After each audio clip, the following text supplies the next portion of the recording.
Effective dialogue is the best approach for communication among nations, peoples, as well as followers of religions and cultures.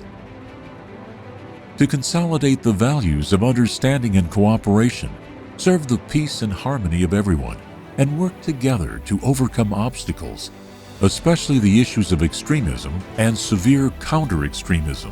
The absence of the culture of effective dialogue and its positive spirit leads to distrust among people, as well as scientific and intellectual isolation that generates hatred, bigotry, seclusion, and conceit.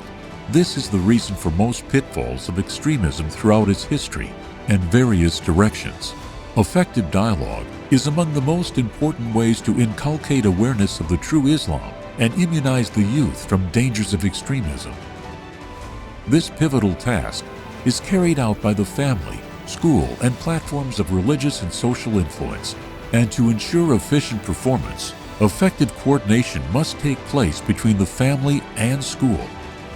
Extremism cannot accept dialogue, live in harmony with human society, or understand natural diversity, because it is based on closed perceptions that fail to comprehend these important meanings, whose principles were established by the objectives of Sharia and the life of our noble prophet.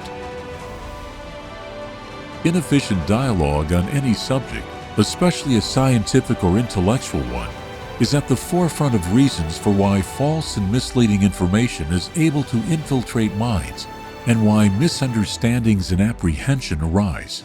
In today's world, ineffective dialogue is an even bigger issue than the lack of dialogue, an issue attributed to the dialogue's environment and efficiency.